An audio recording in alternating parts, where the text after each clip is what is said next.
Good morning, everyone, and welcome to your neighborhood Unitarian Universalist congregation. My name is Susanne. I'm the music director here, and I have your announcements for this morning. Ongoing in our congregation, Monday nights we have Spirit Choir rehearsal starting again this Monday and continuing every Monday from 7 to 8:30 p.m.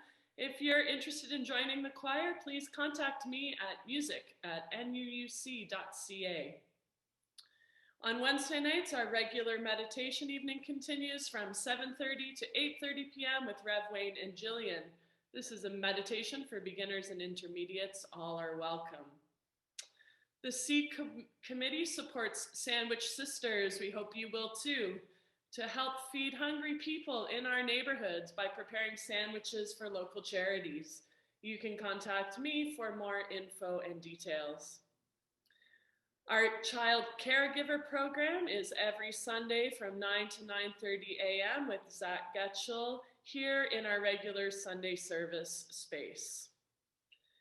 And Thursday, January 21st, will be the first meetup for the Knucklehead Magazine for the Arts at 8 p.m. It will be here in our service space. If you want more info, you can contact knucklehead@marmarick.com. Coming to Neighborhood on Thursday, January 14th, that's this Thursday at 4:30 p.m., the C Committee is meeting. Are you wondering how to get involved in social and environmental justice work? We are being given many opportunities to work with our faith partners on anti-racism, Indigenous rights, and climate justice this month. Join us. You can contact Nancy or Laura, the co-chairs for the committee, for more info. Talent Night is happening this Friday from 7:30 to 9-ish p.m. This is Neighborhood's monthly performing arts open mic night. Normally we hold it the first Friday of each month, but I forgot. So we've moved it ahead to this Friday, and we'll go back to the first Friday of the month in February. This is for all ages and all talents. Maybe you'd like to come and perform some of your Knucklehead offerings, hosted by MC Allison. You can find us at Talent Night, not at NUUC Service, but at NUUC Music. And next Sunday at 2 p.m. on Zoom, Jonathan Rudin from the DJC Social Justice Committee presents Understanding the Overrepresentation of Indigenous People in the Canadian Prison System. Come learn. All are welcome. Volunteering at Neighborhood. The Neighborhood Dance Party Collective is looking for hosts. All you need is internet access and a willingness to host once a month. Soundtrack optional. Contact volunteering@nuuc.ca for more information. Neighborhood Book Club. Want to join or start a book club? Come to an organizational meeting this Tuesday at 7:30 here in our service space. You can contact Rose for more info. The Neighborhood Dance Party Collective invites you to the Inspired by Moira Dance Party. Get your Sunday boogie on with an all-ages Zoom dance party. The Movin' and Shakin' runs today from 4:30 to 5:30. Join Allison Barr and your neighborhood friends on the Service Space Zoom channel. If you'd like to host, as I mentioned, volunteering@nuuc.ca. Neighborhood Watch Party. Join us on Friday, January 29th for an evening of fellowship and reflection as we watch Disney Pixar's Coco. It'll be here at our Sunday service Zoom link on January 29th at 6 p.m., so it's not too late for the little ones. After the movie, feel free to stick around for a short discussion on the relevance of the movie with our monthly theme of Here We Grow Again. You can contact Zach Getchell for more information. The Wisdom Path, Money, Spirit, Life, a small group. This is happening in 3 parts, 90-minute workshops for a total of 12 workshops, divided into 3 parts, money and self, money and society, money, spirit, and life. This is a part of the UUA Adult Tapestry of Faith program. Part 1, Money and Self, will build awareness of and explore our own attitudes and experiences with money in 3 workshops, talking about money, the meaning of money in our lives, and cultural lessons about money and wealth. This is happening January 30th, February 6th, and February 13th from 3 to 4:30 in the afternoon here in our service space. You can contact John Whitehead or Helen Armstrong for more info. And next Sunday, our theme will be Spiritual Growth for the Care of Our World, Part 2, the message of inspiration being offered by our minister, Reverend Wayne Walder, and music provided by Susanne and friends. And just so you know, if you would like to receive information about our upcoming events, contact office@nuuc.ca to have your name added to our mailing list. Welcome to our Neighborhood Unitarian Universalist congregation on Zoom. My name is Gordon Thorne, and I will be your virtual service leader this morning from home. Peter Marmurick asked me to stand in for him this week. Otherwise, we're at full strength. Our music director is Susanne Mazars, and our minister is the Reverend Wayne Walder. Zach Getchell facilitates our Sunday Child and Caregiver program and will share a time for all ages today. We also have Charles Watton and Michael Poliani, who are doing the Zoom web hosting duties today. Thank you to all of them. This service is being recorded for both the public on YouTube and on our new website. Joys and concerns or similar personal moments will be edited out. If you have privacy concerns, you can always turn off your camera so you can't be seen, or you can rename yourself. Remember to stay muted, keep chat open for readings and lyrics, and don't send chat messages to everyone during service. Sacred space and cyberspace don't coexist gracefully, and we need your help to bring them together. Now, we have nowhere else to go, nothing else to do. This is our threshold moment. Shut off all your other apps that might distract you and be present. Let's enter sacred space together. Let our service begin now. As we light our chalice, I encourage you to light your own personal chalice or candle, or consider holding your hands in the shape of chalice. I ask Susanne to light our chalice and then lead us in song. We light this chalice to remember, to light the fire within our own hearts.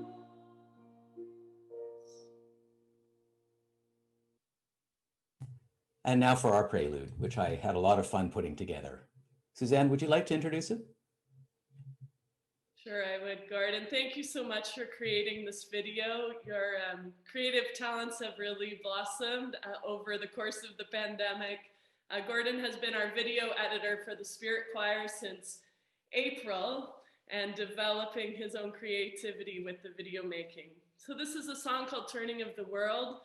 It comes from the website Songs of the Great Turning referring to Joanna Macy, who Jennifer Good mentioned last week at service, philosophy about this being a time in the world's history for change.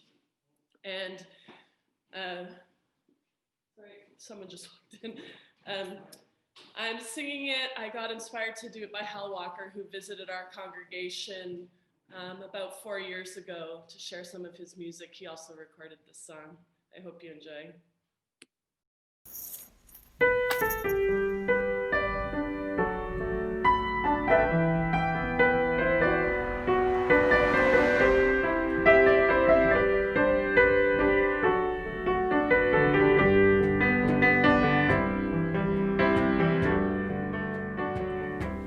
Let us sing this song for the turning of the world, that we may turn as one.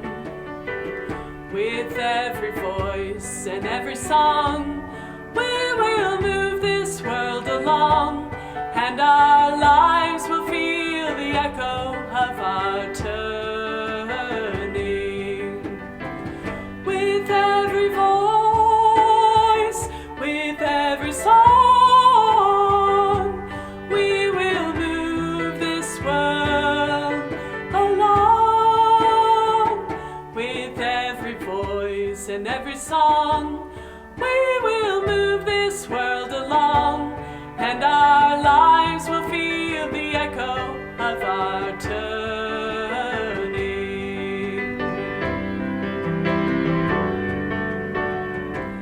Let us sing this song for the loving of the world, that we may love as one. With every voice and every song, we will move this world along, and our lives will feel the echo of our loving. With every voice,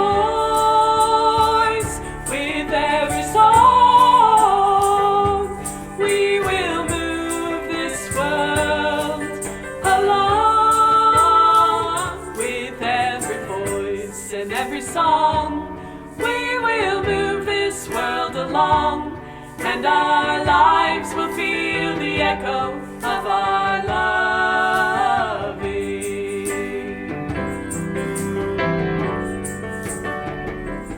Let us sing this song for the healing of the world, that we may heal as one. With every voice and every song, we will move this world along, and our lives will feel the echo of our healing. With every voice, with every song, we will move this world along. With every voice and every song, we will move this world along, and our lives will feel the echo of our healing.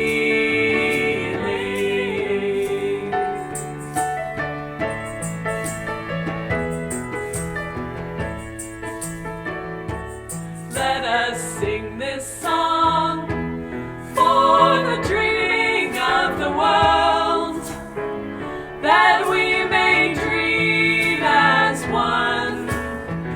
With every voice and every song, we will move this world along, and our lives will feel the echo of our dreaming.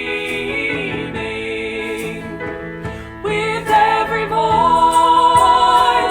and every song, we will move this world along. With every voice and every song, we will move this world along, and our lives will feel the echo of our dreaming.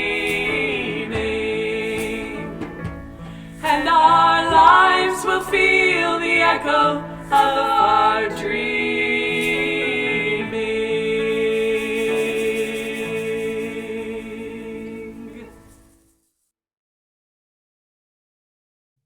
Good morning and welcome. I thought that was pretty good. A preview of our new home. As proud of our new home as we are, let us remember that the new building, as well as the homes you are sitting in, are on the traditional lands and territory of the Wendat, the Anishinaabe, the Mississauga, the Haudenosaunee, and the Ojibwe-Chippewa nations. It is a reminder that we are all sharing this land. Using and participating in land acknowledgement is a way to recognize the enduring presence and resilience of Indigenous peoples. It is also a reminder that we are all accountable to these relationships. If you're visiting us for the first time, we welcome you. If you would like to know more about us or become a member, stay around after service. If you don't go into a breakout room, our minister will be in the main room to answer any questions you might have about who we are and what we do. Our theme for January is Here We Grow Again, and today's message is Spiritual Growth for the Care of Our World. Every week, we remind you of our mission here at Neighborhood, to empower spiritual growth and shared action for the care of the world. I was actually part of the creation of our mission statement, which was an initiative of Gwen Lenneman when she was president at the time. We had 2 weekend workshops attended by over 60 people to gather the ideas from everyone in the congregation. A refining committee then took those ideas and and worked to come up with the exact wording sitting around a table in my home. We considered each word, the balance of brevity or clarity, meaning or connotation. We had many, many disagreements that were really respectful debates. We used a thesaurus over and over again. Our mission is to empower spiritual growth and shared action for the care of our world. Sandy Raffos even scribbled down an illustration that served as our logo for many years. We consciously wrote it so it could be read as either empowering spiritual growth for the care of the world, as well as empowering shared action for the care of our world. Because both shared action and spiritual growth would be needed to care for our world. To put it another way, if we want the world to change, we must craft in our space and in ourselves the seeds that grow a different kind of life. Judah Ben Tema said about 2,000 years ago, "One who hardens his face against the world is trapped within the self, closed to reality, and lost in a land of exiled selves and selfishness.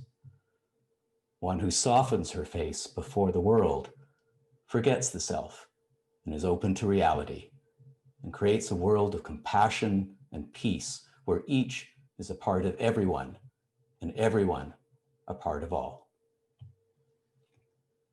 Today and next week, Wayne, Zach, and Suzanne are speaking about the kind of spiritual growth needed for the care of our world. Traditionally, at this time in the service, we ask you to turn to your neighbor and greet them. In a moment, briefly unmute your device, switch to gallery view, and offer a greeting to those around you. We will sound a chime to end. So now, take a moment to greet the neighbors around you. Thank you, Gord. Good morning, Gord. Good morning. Morning, Gord. Morning. Morning. Morning. Hi, Debbie. Hi, Good morning, Wayne. Good morning, Wayne. Wayne. Morning, Peter. Everybody. Hi, Terry. Good morning, everyone. Hi, Michelle. Hi, Helen. Hi, Sarah. Hi, Debbie. Debbie. Hi, everyone. Hi, Susan. Hi, Hi. Morning, Helen. Good Jesse. Good morning. morning. Oh, this Pat. Hi, Pat. Hey, Dina. Fred. Kelly. Hi, Jesse. Hi, Michelle. Hi, Hi, Patricia. Tim. Hi, good morning. Mary, Chris. Hi, nice to see you. Brenda. Oh, there's Susan and Dolly. Hi. Oh, hi, John. Nice to see you. Hi, Rebecca. Now, I invite you to join me in reading our opening words with which you are all very familiar and which now appeared on your screen. Let us cast the circle of a cherished space here, a space of safety, a place of forgiveness, a place of love. If we want the world to change, we must craft in our space and in ourselves the seeds that grow a different kind of life, a life of graciousness, of creative intelligence, a place of life and spirit for ourselves and our family. Now, as we hold this place open to grace and insight, please join Suzanne for our opening song. Suzanne? Good morning, everyone. The Spirit Choir is going to lead you in singing "Now Let Us Sing." It is a very joyful, upbeat song. And although we may not be feeling so joyful and upbeat with the events of the past week, just like we remember that the sun is there, even when it's not shining, joy and faith and hope and love are in us, even when we can't feel them. Please sing along.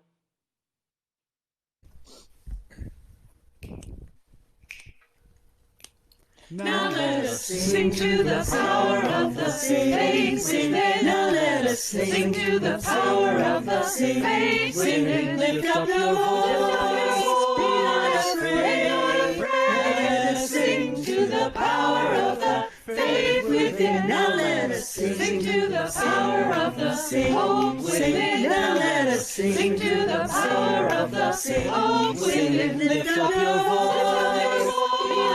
Be not afraid. Let us sing to the power of the hope within. Now let us sing to the power of the love within. Now let us sing to the power of the love within. Lift up your voice.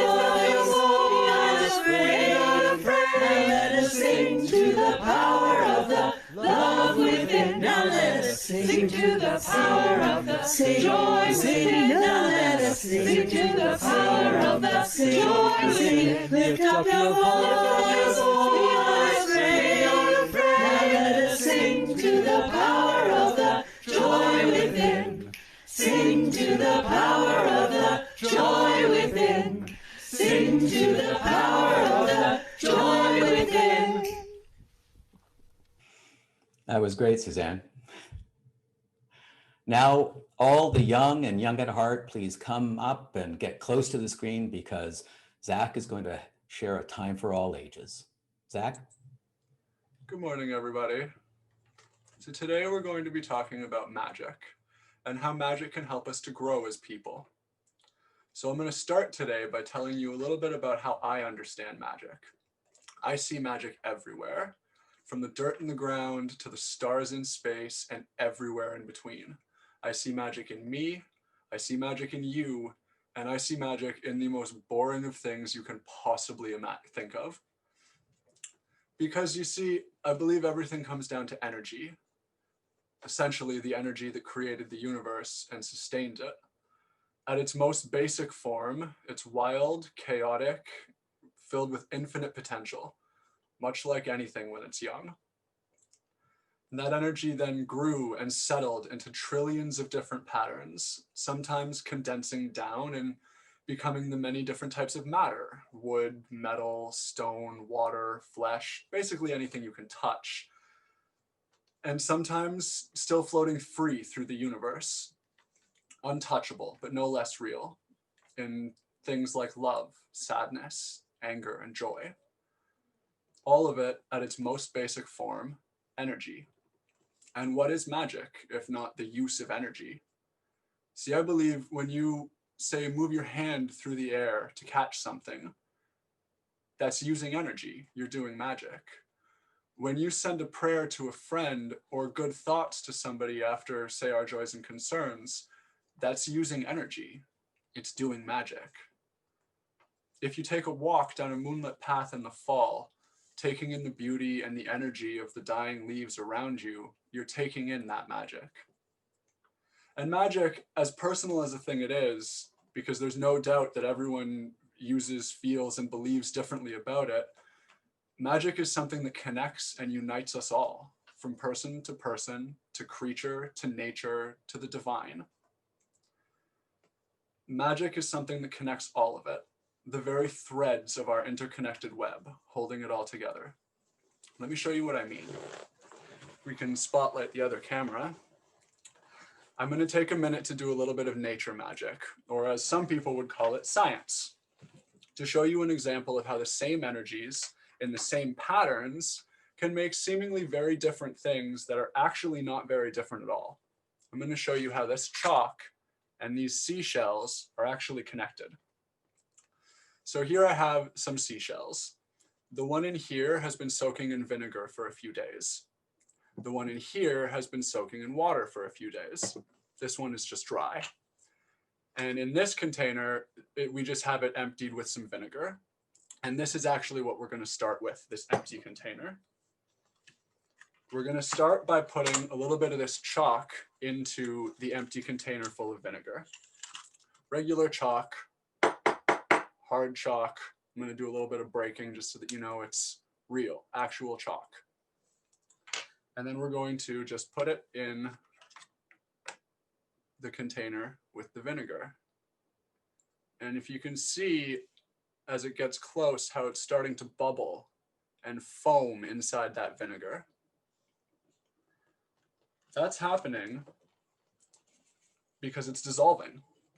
The chalk is starting to dissolve in the vinegar.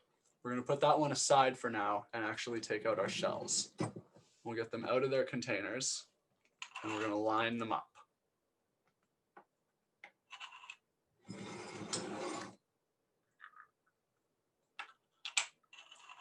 And I've got the dry shell just so that you all know there's no funny business going on. You need to turn your camera to face your shells. We can't see it. You can't see this. Sorry, that's on the second camera. You'd have to have the upgraded zoom for this. Charles, maybe you could take my face down. It's less important right now. Can you see the shells now? Yep. Excellent. So just so you know, we've got this one is the dry one.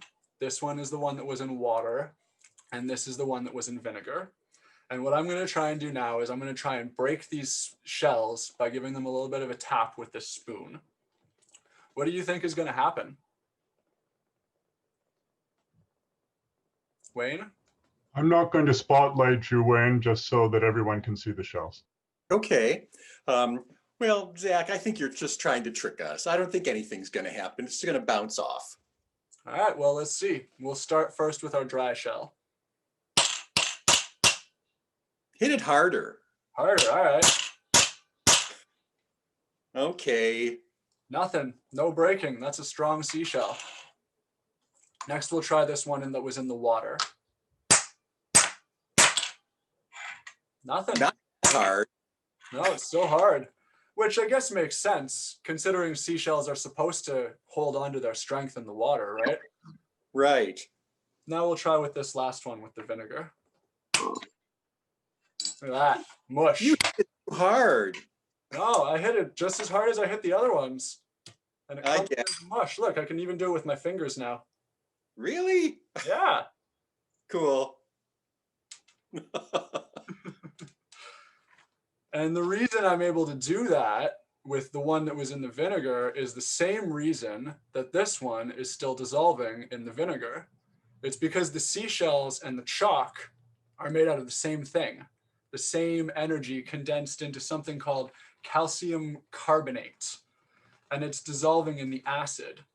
Another thing that actually is made out of the same thing is called limestone. It's a type of rock, and it makes some really interesting caves when acid washes away at it. And the reason that it's happening so much faster for the chalk than it did for the seashells is because that the seashells have proteins, little proteins wrapped up inside the calcium carbonate that makes it harder. And it makes the vinegar take longer to sort of break the proteins out of the calcium to allow it to dissolve, which is why the shells had to be in there for days. But the chalk, I can start to crumble it now after having only been in there for just a couple of minutes. That's so great. Thanks, Wayne. How about you? Do you know any little bits of magic? Well, you know, the whole idea of discovery in the world is really wonderful because it makes us feel surprised and curious. But how could you not do a magic, like magic during a conversation about magic? So I'm going to rip this dollar in half, this $5 Canadian bill in half. Not easy to do with the plastic, I'll have you know. And I'm going to restore it. So watch this, okay? So I'm going to tear it. Whoa. Just ripping straight through that plastic. Straight through. There's nothing in between here, you know, nothing around. And then what I'm going to do is I'm going to put it together. You can see I'm going to kind of give it a little bit of thought here. I'm going to see if I can kind of like somehow find a way to figure it out. I'm going to start making it grow, like in that little piece and grow. You can see it's growing like this. I can turn it around the other side so you can see the other side. You can trip it over. And then if you do it with me, 1, 2, 3, there it is again. Whoa. I can't believe it. And if you wanted to see the other side, we can see the other side, the complete, there it is again. Here it is again. That's awesome, Wayne. How did you do that? Well, the reason that you do magic and people love magic is because it surprises us, just like the science surprises us. And I always tell people how the trick is done. And you see, in here, there's really two $5 bills. And there's a little pocket where I hid the piece where I tore off.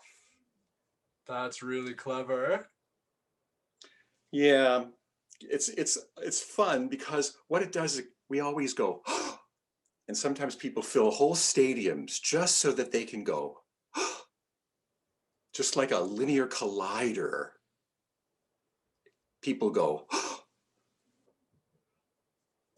That's awesome. Thank you, Wayne, for coming on the Time for All Ages and sharing that with us. Thank you, Zach. And thank everybody for listening. Thanks, Zach and Wayne. This is a special time in our service when we invite you to share a joy or concern in your life.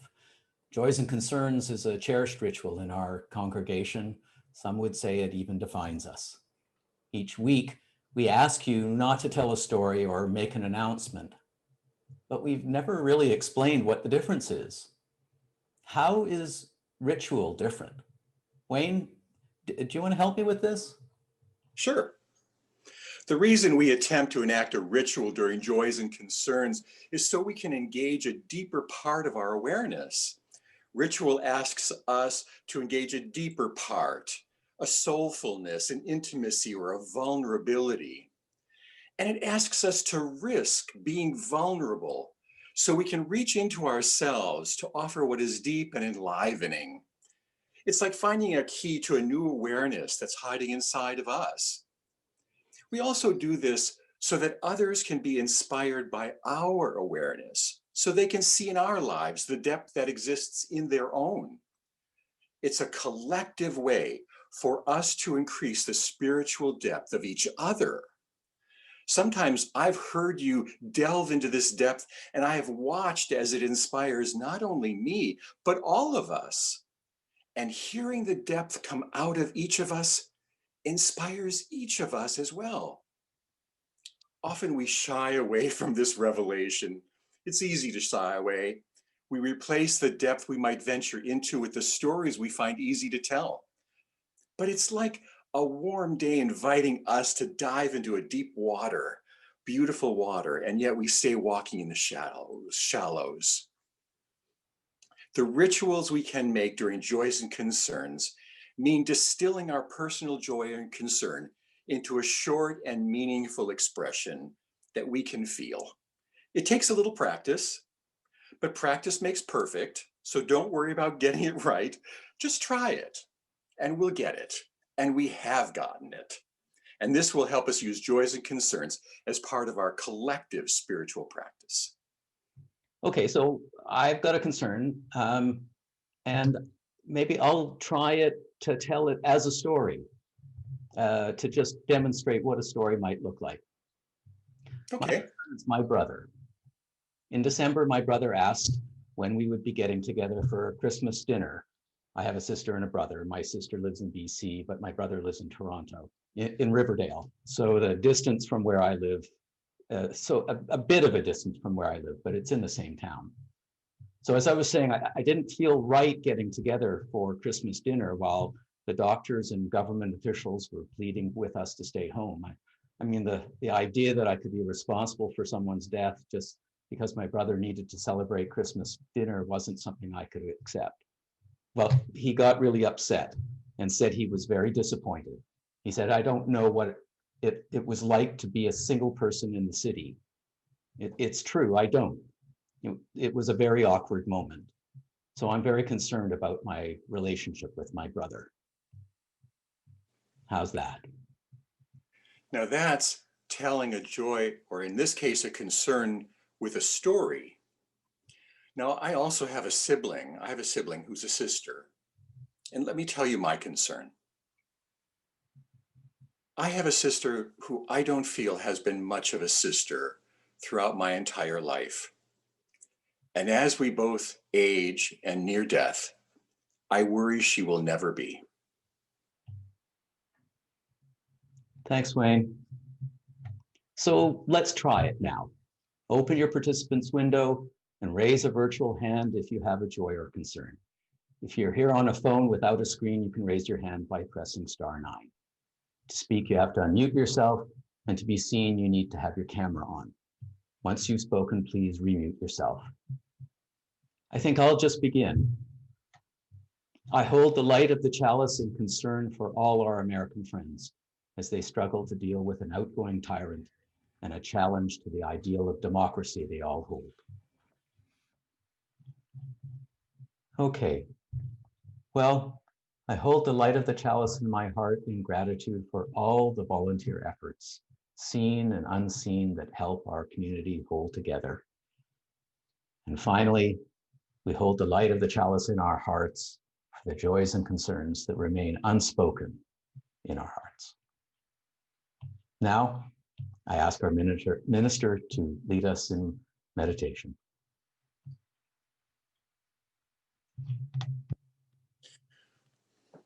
So let's do this meditation with a thought in our minds also about learning how to do the meditation better. So the first thing to do is to find a place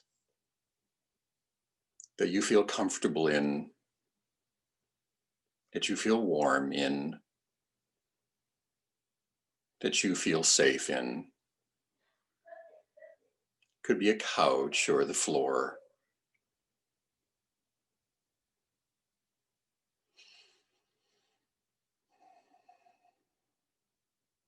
And begin to quiet down in the place.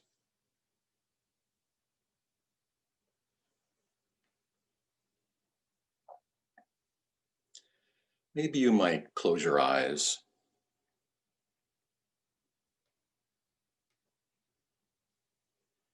Maybe you might rest.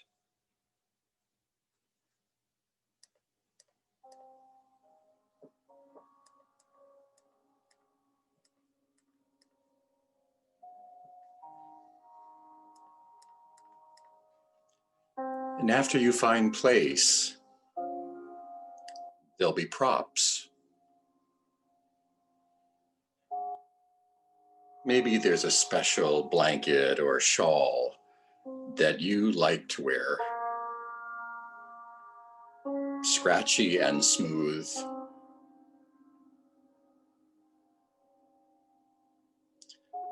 Maybe there's a piece of music that plays in the background.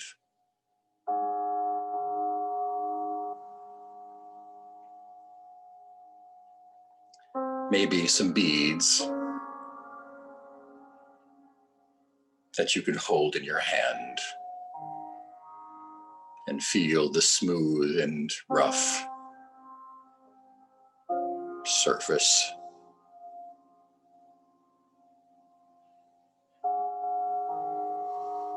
A candle that you light.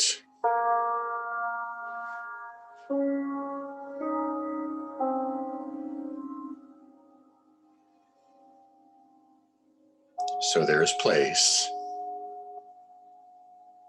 and there are props.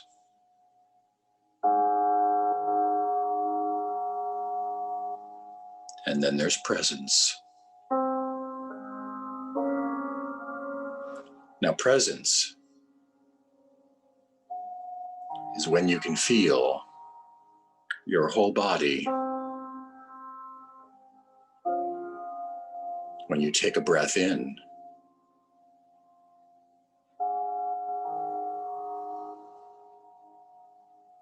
presence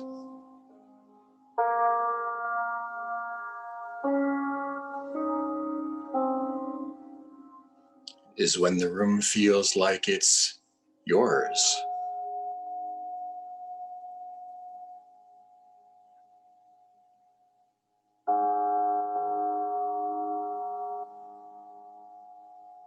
Presence is when the memories come.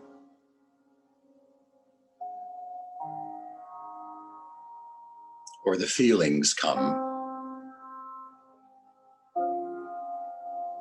Or the openness comes.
So place, props, and presence. You can go back and forth.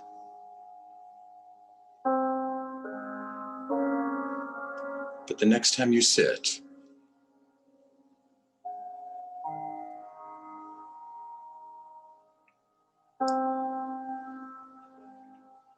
bring those three with you.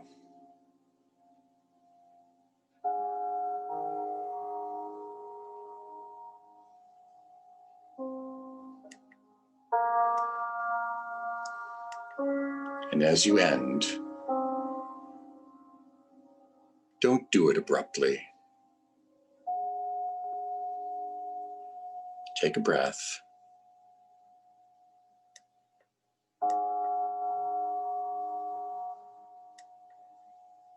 Let it out.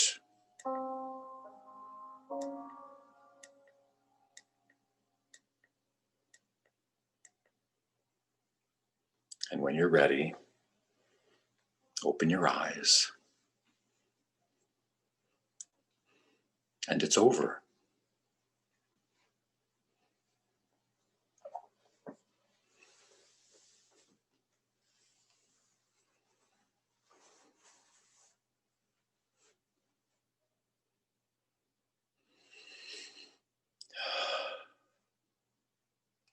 This week, maybe like you, I watched all the news accounts about the riots in Washington.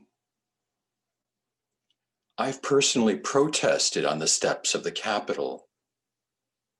When I was there with a larger crowd, maybe 100,000 of my fellow hippies at the time protesting Vietnam, there were tanks on the walls of the Capitol Promenade.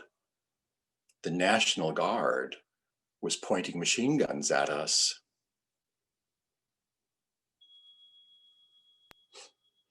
We were calm and peaceful, yet after our protest, we believed riots were a thing of the past because peaceful protest worked. We believe we ended the madness of the Vietnam War. Martin Luther King was preaching nonviolence, and all the schools and universities were being desegregated in the United States. It appeared we had done it, ended the war, ended racism, and made the world a better place peacefully.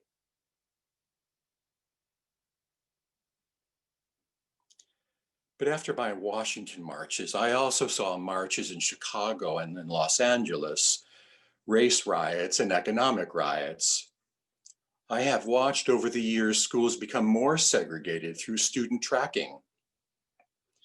I've watched the US engage in war every year of my adult life. I've seen the environment desecrated.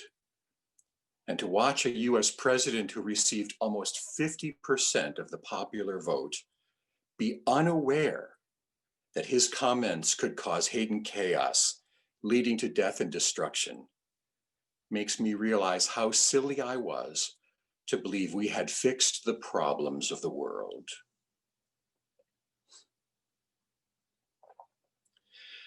This all happened when I was in my 20s, when I was a member of the Students for a Democratic Society, hung out with weather people and resisted the selective service system, all peacefully. But in the last few years, before and during the pandemic, riots burning entire city blocks, not only all over the world, but in Minneapolis, in Muncie, in Seattle, in Atlanta, in St. Louis, in Miami, in Nashville, in Salt Lake City, in Cleveland, in Raleigh, and I could go on. Started by both conservative and liberal rioters, have caused death and destruction. And probably you too have been deeply saddened. At 20, I felt I could talk to people who laughed at my long hair. I had it then, and disagreed with my revolutionary views. I find that less so now. I find identity politics polarizes us, and it is the accepted venue in speaking about race and gender and sexuality and economic disparity and the environment.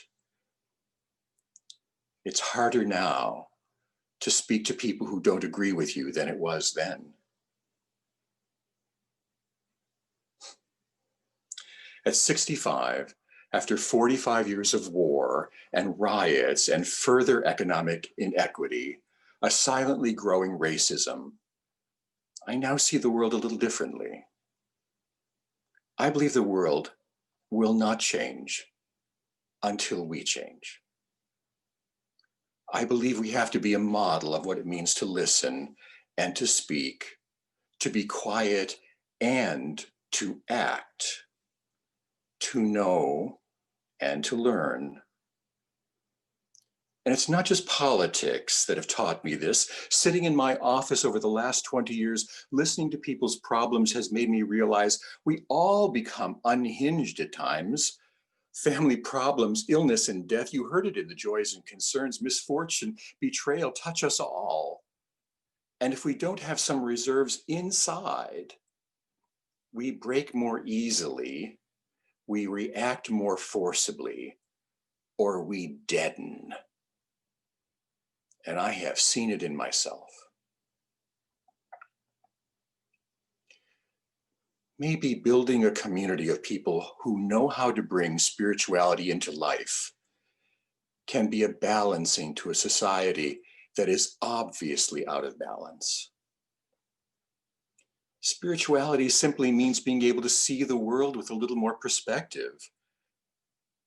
After sitting quietly last week, I wrote a letter to Justin Trudeau about defunding or refunding the police, and I certainly will keep that as one of the issues that I will support.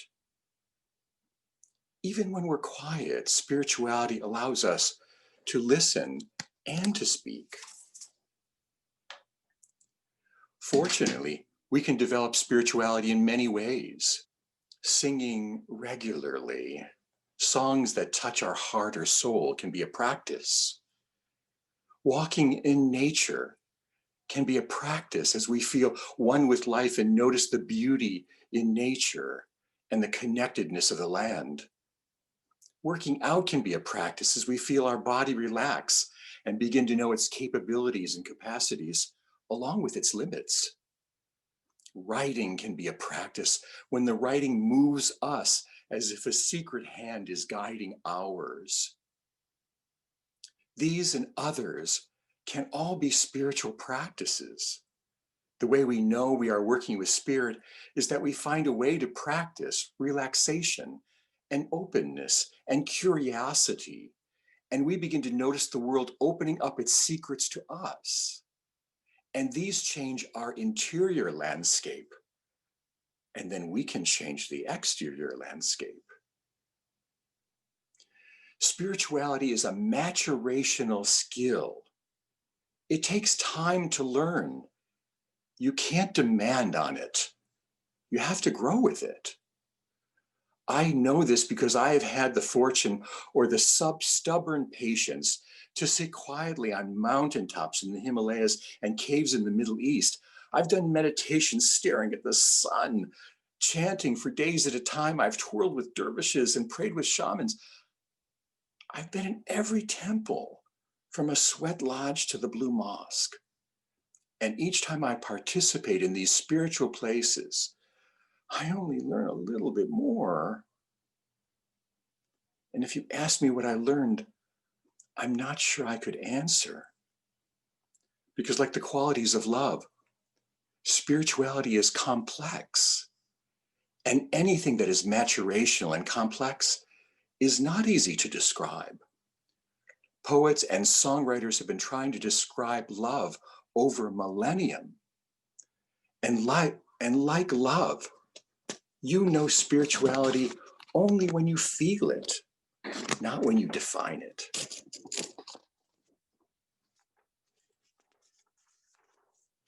Spirituality is not a goal that you set yourself to. It's not a set of actions that you can learn by taking a course, although it can help. Spirituality and whatever you practice grows you.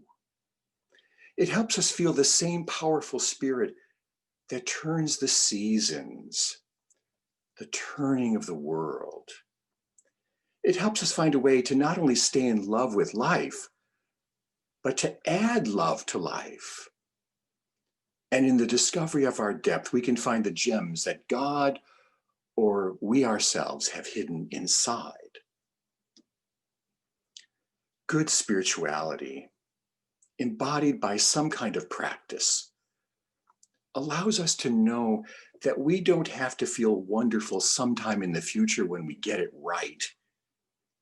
We can feel unapologetically wonderful right here and right now. We are good enough as we learn. Then as we feel wonderful, we can experiment with whatever layers are underneath wonder.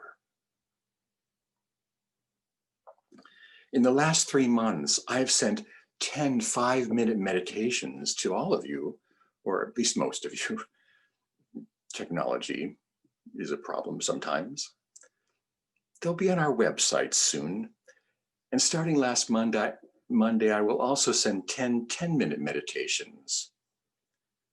These are more than simply guided meditations. They offer a glimpse of how meditation works and how you might use sitting quietly to better learn how to work in the world and with yourself. Just as in the meditation today, talking about place and props and perspective. It would not be right in a conversation about spirituality, though, if I did not talk about how we resist it. I feel it in myself. Sometimes I would rather do anything than meditate, because meditation takes me away from a certain self-centeredness. And don't get me wrong, being self-centered is important at times. We need to take care of ourselves, our families, and our hopes and dreams. Yet 5 minutes in a day won't pressure us. Even 20 minutes in a day of walking or sitting or singing will not rob our to-do list. It's hard to sit quietly or walk carefully because a spiritual practice reminds us of things we might not want to be reminded of, like our lives will not last forever. In our inner quiet, we might realize that we are all the same, maybe not so unique, and we have to handle our anger, our fear, or our sadness, mostly ourselves. In our inner quiet, we can acknowledge we are tiny and fragile. In our inner quiet, we can also feel the immensity of life, the power of life. And we might be a little afraid of this deep knowledge. But along with this reflection of who we are, our inner quiet also helps us feel the wisdom of the ages, the power of the seasons, the immensity of life, the commonality of our humanity. Our inner quiet moves us to care for the world and our place in it. It makes us feel bigger. So in these troubled times, my advice is, don't put spirituality off. Sing the song every day.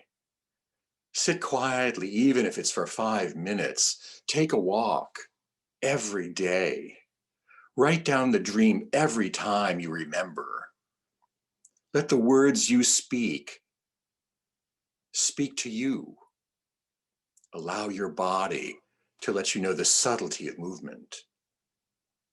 Ironically, this small detachment from the everyday world called spirituality might be one of the best places for finding healing for the world we all love, and in becoming the change we wish to see. Maybe that becomes our salvation. Thank you for listening. Thanks, Wayne. In these times of isolation, let's not forget that this congregation is a living entity, and like all living things, it must have nurture and sustenance. You can't pass the basket, but for those who do make contributions to the basket each week, we are posting a link to the donations page on our website. Please click on that link and consider an e-transfer, which is the most cost-effective way to give, or a donation using PayPal, which is easy. Consider even doing a reoccurring gift. We'll now pause to let you do that while Susanne plays.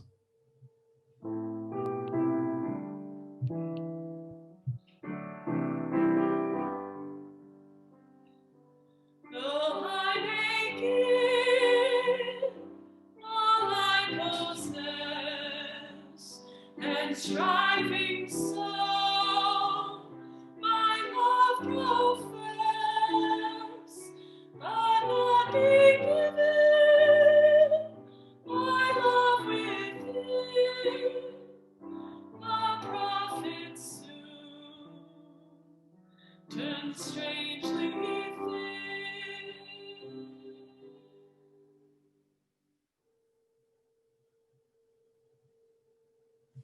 Thank you, Susanne. So, Susanne, would you lead us in our final song? I would love to. Thank you, everyone. We're going to join in singing the song that we heard as the prelude to the service this morning, Turning of the World by Ruth Pelham. You can find the lyrics in the chat to sing along with. First verse we'll sing turning, second verse loving, third verse healing, and last verse dreaming.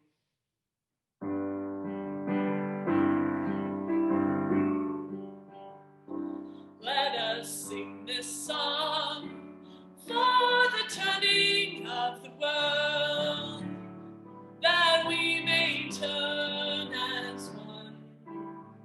With every voice and every song, we will move this world along, and our lives will feel the echo of our turning.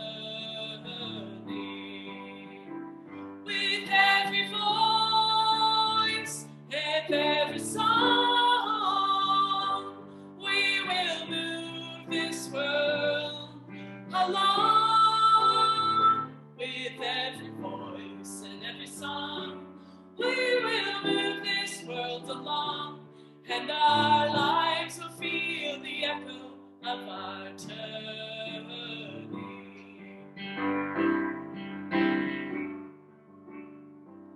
Let us sing this song for the loving of the world, that we may love as one. With every voice and every song, we will move this world along, and our lives will feel the echo of our loving. With every voice, with every song, we will move this world along. With every voice and every song, we will move this world along, and our lives will feel the echo of our loving.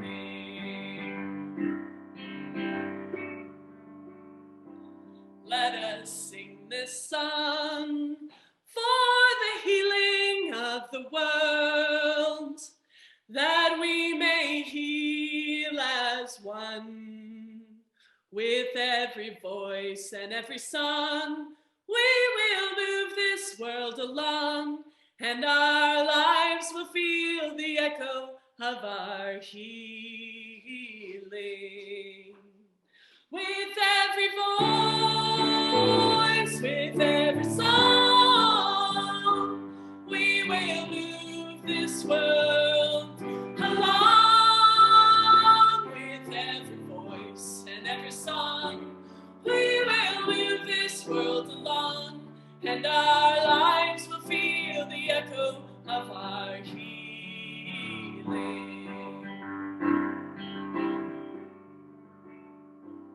let us sing this song for the dreaming of the world, that we may dream as one. With every voice and every song, we will move this world along, and our lives will feel the echo of our dreaming. With every voice, with every song, we will move this world along. With every voice and every song, we will move this world along, and our lives will feel the echo of our dreaming. And our lives will feel the echo of our dreaming.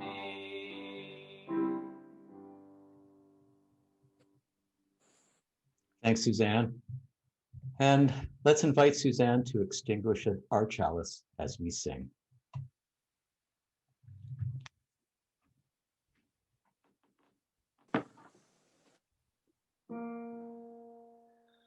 Although our chalice has been darkened, we hold the fire within our own hearts.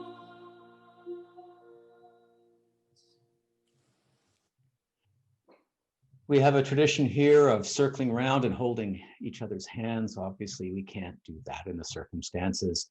Instead, let's go to gallery view, unmute yourself, and together let us say namaste, which means I salute the spirit within you. Namaste. Namaste. Namaste. Namaste. Namaste. Namaste. Growth. Thank you all. Today, I'll leave you with my own blessing. There is a Holy Trinity for our beloved community. It's practical, not supernatural. Let faith, hope, and kindness guide you each day. Let it be something to practice in all we do. Our service is ended. For those of you who do not wish to join a breakout room, thank you for joining us. Everyone who remains here will be assigned to a breakout room. Today's question to consider in your breakout room is, well, what stops you from meditation? If you're a newcomer to our congregation, just stay in the meeting by saying later to the request to join a breakout room. Our minister will be there to talk and answer any questions about our faith or becoming a member of the congregation. Breakout rooms will begin shortly. Go in peace.